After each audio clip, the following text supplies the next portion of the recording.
Honestly, I wanted to just kind of leave everyone with some practical tips, because Allah Azza wa Jalla tells us in the Quran that those who seek huda, guidance, will be guided. The first one, eliminate the poisons in your life that aren't allowing you to change. Eliminate the stains from your life, and then you would find that you naturally would start to come close to Allah subhanahu wa ta'ala, because once your heart becomes clean and honest, your heart starts naturally inclining towards Allah subhanahu wa ta'ala. Your fitrah is to incline towards Allah subhanahu wa ta'ala. So eliminate the things that corrupt your fitrah.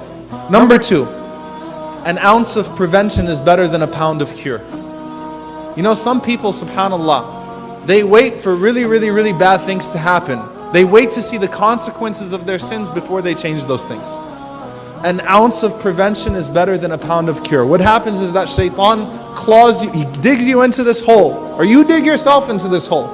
It's a lot harder to climb out of that hole than to have taken care of it in the first place.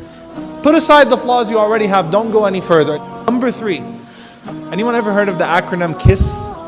Keep it simple sunnah. Keep it simple sunnah. We can all agree upon that. Find something small in your life that you're capable of doing and stick with it. Eventually that will accumulate. Eventually that might be the cause of you entering into Jannah. That's why the Prophet ﷺ said, what, as Aisha radiallahu anha narrated, that the most beloved actions to Allah subhanahu wa ta'ala, adwamuha, qalla. The most consistent of them, even if they're very small. Number four, think progress. Why do I say this is so important? How shaitan gets you. He makes you think backwards. Is it halal to fast if you don't pray? Why don't you start praying and add that so that your fast can become validated? SubhanAllah. Think progress. Don't think backwards. Shaitan always pulls you this way. Shaitan always pulls you this way. And Allah subhanahu wa ta'ala always calls you forward. Make progress.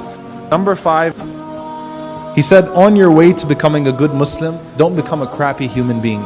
Becoming a more religious person should not make you a jerk. It should not make your character worse. It should not make you more condescending towards people. It should make you more humble. It should make you more loving. It should make you more compassionate. It should make you more caring. What really counts is when your inner beauty changes. That will reflect with your outer beauty too. What do you say? Allahumma kama ahsanta khalqi, the way you beautified my appearance. You gave me these clothes.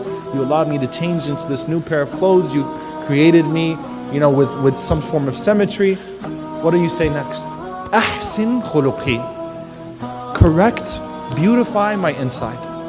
So we ask Allah subhanahu wa ta'ala to make us amongst those who experience real change, who search for guidance and who are guided by His mercy. Allahumma ameen.